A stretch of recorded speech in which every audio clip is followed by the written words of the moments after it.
Um, so presenting Mr. A, 20-year-old male from Jharkhand who complained of recurrent swelling over the face, hand, feet, around his eyes from the age of 5 years of age, with it was painless, non-pruritic, and onset was spontaneous. Episodes every month, no specific triggers, no history of abdominal pain, no history of resistive connected to disease, no history of any loss of appetite, loss of weight, no history of associated fever, no history of altered bowel or bladder habits, no history of any itching. He was evaluated inadequately outside multiple times with basic reports. He was given levocetracine, with which he had persistent symptoms and no relief. He had taken it intermittently, not for full course. He was treated with other medications which he was not sure of. His mother also gave a history of occasional periorbital swelling since 8 years, which was not evaluated, and she was not has not received any treatment. On examination, his patient was conscious, alert, cooperative, no pallor, cyanosis, clubbing, pedal edema, or lymphadenopathy. There was no periorbital region swelling, lips, or facial puffness, no genital edema, no rashes or oral cavity was normal. His respiratory system examination was also normal. There was no vasocreps. His oral examination also was normal. His cardiovascular examination revealed normal heart sounds. Abdominal examination was soft, non-tender, no hepatosplenomegaly. CNS examination was also normal. Presented to us with the normal examination findings to our OPD. So just a quick spotter. So this was he had many photos over the time period from his childhood. These were just quick two photos of what he had when he had presented to us. This is what he had showed to us in the OPD. I think we'll just ask the audience what do they think the spotter is. Angioedema. Sure. Just angioedema. Can you qualify it further? Hereditary angioedema. Sure. So we have a syndrome complex of a 20-year-old male with history of recurrent angioedema with no systemic or historic features of autoimmune disease or a precipitating cause, with mother having some similar complaints.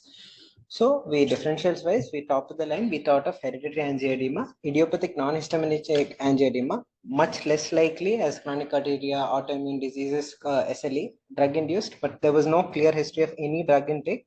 There was no history of CAM intake either at this point of time. Neither was there any history of any itching at this point of time. So her basic investigations, his investigations revealed a normal counts, HbF 12.3. We had sent a C1 esterase inhibitor enzymation, which was shown not detectable 0.0243, and C4 was less than 7.458. Where also basic other parameters were normal. His ANA was sent, which was 1 plus, but there was no history of any connective tissue disorder, or rashes, or oral ulcers. So coming to my discussion will be around hereditary angioedema. So it is a recurrent angioedema. Usually they present with a childhood history. Often before the age of 5 itself, they have their first episode, which will be recurrent, and there might not be a precipitating factor. Family history wise, it is usually autosomal dominant pattern. In our patient, there were 5 siblings, but unfortunately only he was the sibling with the symptoms and his mother with similar symptoms. And it can also be acquired in the mutation can also be acquired in some of these patients. Deficiency or dysfunction. There are 3 types. Type 1 being completely absent, type 2 being deficient, and type 3 there could be a normal C1 inhibitor yet having symptoms. Both male and females are equally affected, with a prevalence, global prevalence of 1 in 60,000. They present with usually 3 main symptoms. One is cutaneous edema, which will be periorbital edema, angioedema, facial edema, penile edema. And most confusing other sign they present with is the abdominal pain, vomiting, and diarrhea, which often gets mistaken as surgical abdomen, and they often get operated recurrently again and again without a real cause. They get evaluated extensively because they present only with the abdominal symptoms and might not even have cutaneous edema at this point of time. Some patients present only with some amount of airway symptoms. So when do we suspect hereditary angioedema in these patients? So age less than 30, recurrent symptoms, no history of drug use, no history of itching, and may persist or worsen with antihistaminic or glucocorticoid therapy are some of those things we have to keep in mind when we are considering hereditary angioedema. So quickly going to the pathophysiology behind hereditary angioedema. Normally what happens is factor 12A will convert pre-kallikrein to kallikrein. Kallikrein will convert kininogen to bradykinin. And bradykinin is what is responsible for angioedema and vasodilatation and angioedema. So here, the inhibitory role is taken up by the C1 esterase inhibitor. Unfortunately, in these patients, it is either deficient or completely absent. Because of the same, there is constant stimulation, and thereby there is a lot of availability of bradykinin, and hence there is vasodilatation. So coming to the triggers for such patients, these are hypothesized. Some of these are not completely proven, but known are trauma, infection, physical exertion, menstrual cycle and hormonal changes, even weather changes. There are some case reports saying that could trigger such thing, and mental stress has been clearly documented to be one of the bigger triggers for hereditary angioedema. So whenever we have a case of suspected hereditary angioedema, this is from HAE consensus from India, especially in a place like India where investigations are costly and our patients may not be affordable. What is being suggested by our consensus guideline is, if they are not affordable to do the C1 in INH esterase and inhibitor enzymes, C4 alone might be enough to diagnose HAE if there is typical symptoms. So if there is C4 which is not detectable and with a classical history, we could assume symptoms, we could make a diagnosis of the same. If there is access to C1 INH levels, we can go ahead and do them. And if they are low or not detectable, we can think of a C1 INH type 1 HAE. Or if they are normal or high, a normal to high, we can think of a type 2 also. They could also be low, it can either be a hereditary, it can be acquired or genetic history is not a must for diagnosis of HAE. So coming to this is just a study from CMC Vellore based on it's a cross-sectional study we had done. So our clinical profile of around 42 patients. So the most common presentation they had come up with is orofacial edema, followed by limb edema, followed by abdominal symptoms, genital edema, and airway symptoms. So if you look at the same, you can also notice the fact that almost 37 patients presented with a non-detectable C4.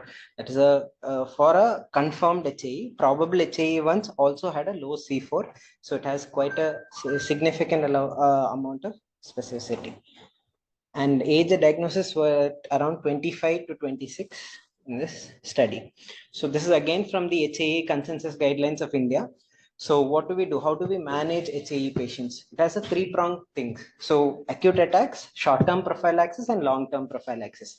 So in acute attacks, the recommendation is still intravenous plasma-derived C1 esterase inhibitor. So unfortunately, the cost of this enzyme in India, there are only two brands providing this, Celestrase and Synrise. They're extremely high. It is very varying, and what we have, it's not available in our pharmacy, but there are dealers providing it to our patients, which can be from 10,000 to 30,000 also per vial. 2 vials are required for an adult for 500 and 500. And ideally, patients should be taught to administer this at home within 1 hour of symptoms. And if this is not available, acute attack is significant, we can consider FFP, but it is not a recommended thing, because recurrent administration of FFP has shown signs of higher chance of thrombosis and thrombotic events in patients when they have repeated administrations. Next is short-term prophylaxis. Who should get short-term prophylaxis is important. Anyone who has a diagnosed HAE, who's undergoing dental procedure, surgeries, intubation, bronchoscopy, or an endoscopy. Either administration, dental procedures, especially extraction, should receive for at least 500 units, while patients who are going smaller dental procedures, INH should be available. C1 INH should be available. There are lesser evidence for the other alternatives which we use, like tranexamic acid, danazol, and FFP. The recommendation still stands for using a lower dose of intravenous C1 INH. For long-term prophylaxis, two drugs have been constantly used and have been showing good evidence. One is danazol, which is danazol as attenuated androgens, tranexamic acid, the other option, and C1 INH. But again, because of the cost in India, we do not recommend it. But again, when it's contraindicated, when testosterone attenuated androgens and tranexamic acid is contraindicated, like in pregnancy and breastfeeding, we'll have to switch over to C1 INH. Danazol 100 mg on alternative days maximum dosing up to 600 mg per day, and tranexamic acid 30 to 50 mg divided into 2 to 3 doses, or C1INH, plasma-derived C1INH, 1000 international units twice weekly can be administered for long-term prophylaxis for prevention of the same. General recommendations is avoid ACE inhibitors in these patients, avoid estrogens in these patients, avoid basic triggers, which we had mentioned earlier. Stress itself is, we have specifically mentioned a separate point that stress is one of the most important triggers for such patients. There might not be another precipitating cause. So whatever possible stress can be avoided should be minimized. In our patient, initial OPD presentation did not have symptoms, but on review had developed angioedema. The cost of C1INH inhibitor was explained, and unfortunately, because of his financial constraints, he couldn't afford it. FFP at 20 ml per kg was given for the acute attack. For long-term prophylaxis, he was started on tranexamic acid, 500 mg thrice daily, and he was educated about his disease and his long-term nature of the disease and his regular need of the same. And learning points wise, hereditary angioedema as a differential for this presentation, especially the abdominal pain part and triggers of these, and what is the long-term prophylaxis and short-term prophylaxis, and when to use, and what drugs are available for us. There are newer antibodies available, icantibant and landiolumab, but unfortunately they're costlier than C1INH itself, so it doesn't seem practical for our patients. They're at 60,000 and 67,000 rupees. Then it is better to use C1INH. I have not gone into that because it's. Thank you. Thank you, Dr. Ritesh. Let's ask the audience, what do they think? Any queries, any suggestions, any thoughts? Do patients present isolated abdominal pain? Yes, there are reports of it. Our patient did not have a symptom, but he has had one episode where he did complain of some abdominal discomfort, but most of his symptoms was only limb-based edema. But there are case reports with recurrent abdominal pain alone without edema. Hence, and they've had multiple operations, and one of the differentials for considering for acute abdominal pain, doing surgeries and not finding thing was this, when I could read up. It's not specific thing like when we present with abdominal pain. Huh. So usually we don't think. Is there any other thing? So surgical with such severe acute abdominal pain, obviously surgical abdomen has to be ruled out, but a familial history or any other related history can be taken. We just have to keep it as a differential. Once the surgical abdomen is ruled out, I think if affordable, a C4 can be sent. If it's recurrent symptoms, I think keeping it as a differential would be useful.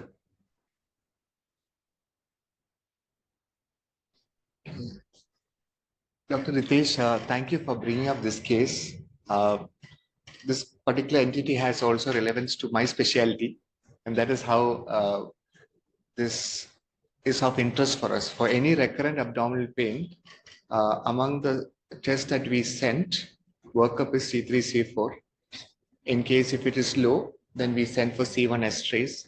In our own institution, I think this came about because of the cases that came, and immunology have and microbiology have done their bit to help us with this. I want to highlight few clinical points. In this patient, if you see, multiple times the patient had anti-allergic treatment, cetirizine or something you had mentioned, showing that how in most cases, if this patient had presented, they would have given anti-allergic, maybe steroids. Would that steroid actually have precipitated this further? It can worsen. It could have actually worsened. So there's an important thing where if you identify this entity, it is not steroid, which is the treatment, or it is this thing. And the clue here is that family history, it supports your diagnosis. And that is something which we have to do. So recurrent abdominal pain, these sort of swelling which happens, and the family history. So even before whatever, we almost had a clinical diagnosis in it already made. And the most important such situation, we don't give anti-allergic treatment. We don't give steroids. Instead, it has to be to give the others. I can remember a family which we diagnosed here, and that was one of the earlier cases which come, and finally it has come out as a good publication here. So recurrent abdominal pain, don't forget about this, and it's now the regular anaphylaxis treatment you have to give. I think at the end, because we are in a center where we can do both C1 and C1 esterase and C4. I think there are several subtypes, Yes. and their severity or their prognosis might vary. I think that maybe one step ahead further we could do is to do a genome analysis, and that will be a little more stronger diagnosis which you could do. Patient was offered medical genetics was involved, but unfortunately C1INH itself he was not able. My last question to you was, in the acute attack, you said we want to give C1 esterase, isn't it? Huh? Yes. What is the cost for that acute treatment? If suppose the person had money, and how much would that come up to? Sir, Approximately. so from our dealers, what I found out was, I spoke to dermatology also, they are constantly using more than us. Up to 30,000 a vial can cost, sir. No, not that. That's vial, but for the cost of the whole treatment, the acute. Acute event, 1000 IU has to be administered. 2 vials will be required. Usually, as a box, it is around 30,000. 2 vials will come. Totally That's around 30,000. FFP, one FFP will cost around 1,000 rupees. So he required 3 FFPs, 3,000 to 4,000 only. So I'm assuming it will be much more. So if you have to tell them a full figure, what would that be? For each acute attack, maybe I will have to explain at least 10,000 to 30,000 cost, sir. Okay. And for maintenance or preventive attack? For prevention? Weekly, so if that cost would come to how much per week or per month? per week, I'll have to explain. Approximately. Around, if I'm saying 10,000 for acute attacks, weekly, if he is affordable, he has to take 20,000 weekly. Okay. Bi-weekly injections he has to take. Okay. So about 40,000 a month. Okay. Thank you very much for sharing this case. We'll come to the last case, and that's from Medicine 2. We have Dr. Shaktivel presenting on a case titled, Is It True?